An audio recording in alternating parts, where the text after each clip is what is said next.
কুকুরের পেটে কখনো ঘি হজম হয় না, তো ওদের পেটে হচ্ছে মাছ মাংস, সেগুলো হজম হয় না। আসলে আমরা তো কুকুরের মতোই সবসময় খাই।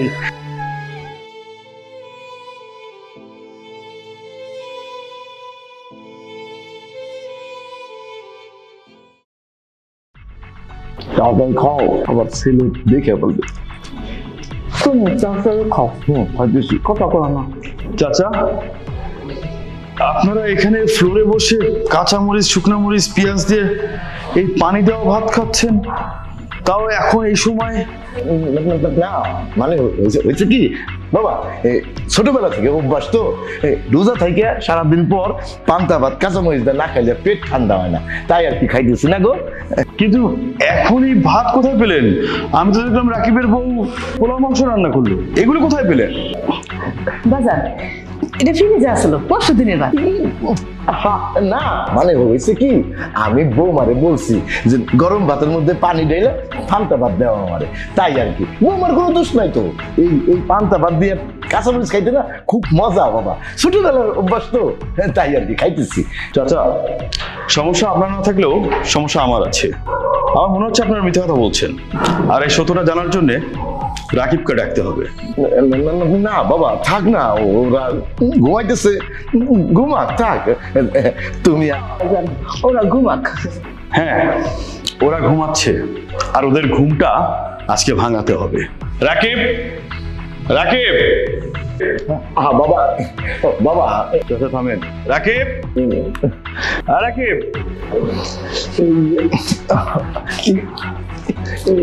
হয়েছে ভাইয়া, এত রাতে ডাকাডাকি করতেছেন কেন? ও বুঝতে পেরেছি, সেহরি খাওয়ার সময় হয়েছে না। আচ্ছা আপনি টেবিলে বসুন, আমি খাবার দিচ্ছি। খাবার তো দিবে, কিন্তু এত তাড়াতাড়ি কেন? বুঝতেছি না, তুই হঠাৎ করে ডাকাডাকি করছিস। আমি তো অ্যালার্ম দিয়ে রেখেছিলাম, অ্যালার্ম সময় তো এমনিতে উঠতাম, আর এখনো তো অনেক সময় বাকি আছে। ডাকার কারণ আছে। চাচা চাচি এখন এখানে বসে এই সময় লুকিয়ে লুকিয়ে এখানে ভাত খাচ্ছে, তাও ফ্লোরে বসে পান্তা ভাত দিয়ে। এর কারণটা কি বলতো? ভাইয়া আসলে কি হচ্ছে জানেন, বাবার অভ্যাস পান্তা ভাত না খেলে ওনার নাকি পেটে শান্তি হয় না, এই জন্য উনি ইচ্ছে করে পান্তা ভাত খায়। আমি তো গরুর মাংস, মুরগির মাংস ভোরাতের জন্য রান্না করে রেখেছি, কিন্তু ওনারা সেগুলো খায় না, বলে গরুর মাংস খেলে নাকি তাদের অ্যালার্জি হয়। এখন আমি কি করব বলেন? হাজার বারণ করলেও তারা আমার কোনো কথা শুনে না। আরেকটা কথা আছে না, কুকুরের পেটে কখনো ঘি হজম হয় না, তো ওদের পেটে হচ্ছে মাছ মাংস, সেগুলো হজম হয় না। আসলে হয়েছে কি, গ্রামের মানুষ তো ওই পান্তা ভাত কাঁচামরিচ যেগুলো খেতে পছন্দ করে। হ্যাঁ রাকিব ঠিকই বলছে, আসলে আমরা তো কুকুরের মতোই সবসময় খাই।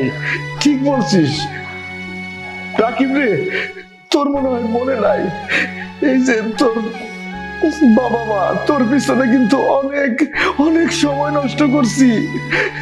সেই ছোট থাকতে তোরে মানুষ করার জন্য আমাদের সহায় সম্বল যা ছিল সব বিক্রি করে তোরে লেখাপড়া শিখাইছি, এই বুকের মধ্যে স্বপ্নের পাহাড় করছি। আমাদের রাকিব একদিন বড় হইব, মানুষের মতো মানুষ হইব, শেষ বয়সে এই বুড়া বুড়িকে দেখবো।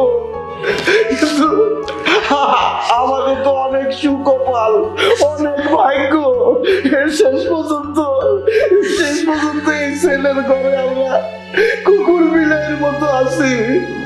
রাকিব রে, রাকিব একটা মানুষের কুকুর বিলাই থাকলেও কিন্তু সারাদিন পর তার একটু ভালো মন্দ খাওয়ায়। তুই কয়দিন খবর রাখছ সেই বুড়া বুড়ির? তোর দিনের পর দিন আমাকে উপরে যে নির্যাতন করে, তোর মারে সারাদিন পর একটা পান্তা আইটা ভাত খাইতে আমি দিনের পর দিন সব দেখি, কিছু করতে পারি না। কেন করতে পারি না জানোস? করতে পারি না, আমি এখন বেকার, আমি তো কাম কাজ করতে পারি না। কিন্তু এই রাকিবের জন্য আমার সব কিছু আমি রাকিবকে দিয়ে দিছি, আমার সয় সম্পত্তি ওকে দুইজনের নামে লিখে দিছি। যেদিন থেকে লিখে দিছি সেদিন থেকে বাবা ওরা আমাকে দুইজনকে চিনে না, ওরা দুইজনা আমাদের কুকুর বিলার মতো ব্যবহার করে। তবুও কিচ্ছু কই নেই, কিচ্ছু কই নাই।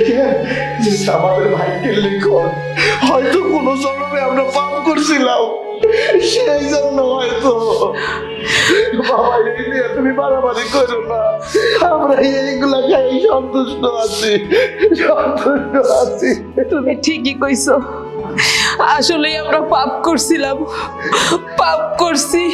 ওর মতো একটা অমানুষের পেটে ধরা 10 মাস 10 দিন পেটে ধরছি, এই বুকের দুধ খাওয়াইছি, বুকের মধ্যে আগলায় রাখছি, অসুখ হলে রাইতের পর রাত জায়গা থাকছি, ঘুমাই নাই। আমার পোলার কখন কি লাগবো, আমার পোলার কি অসুবিধা হইব জানো বাবা?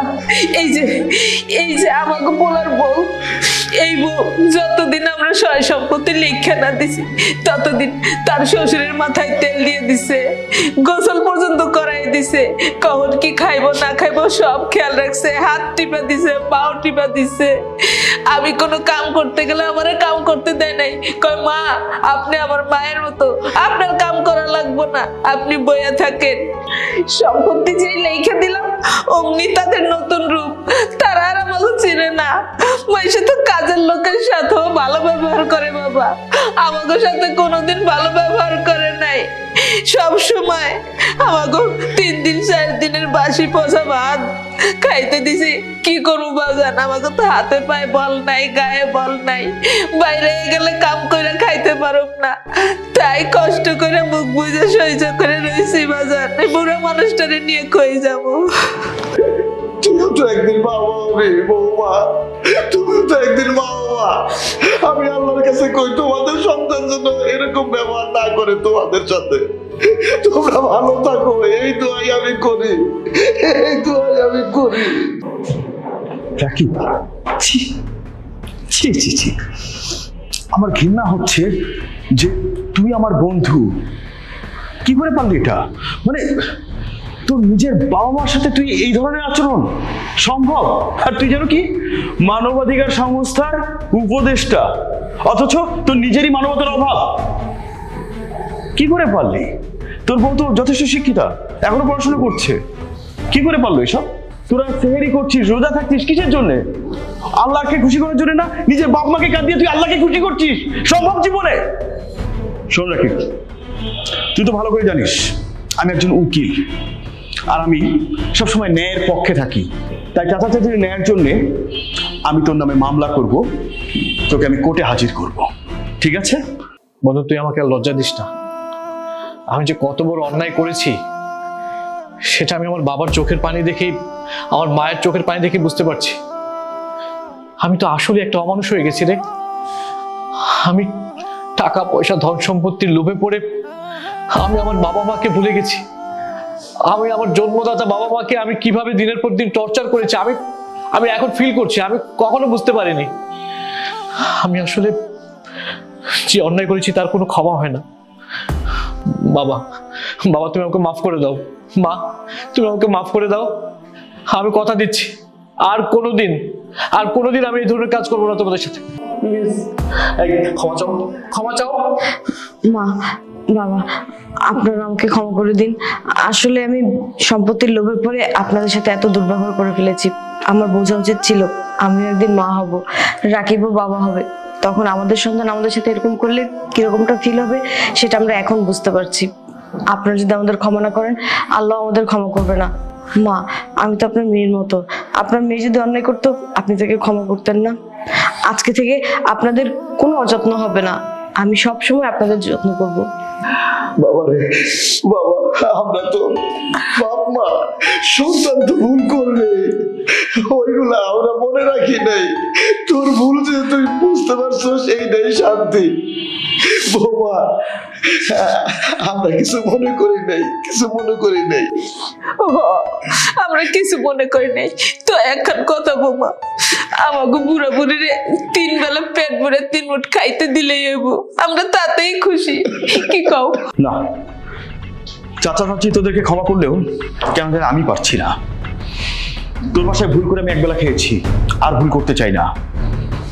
এ বাসায় মানবতার অভাব।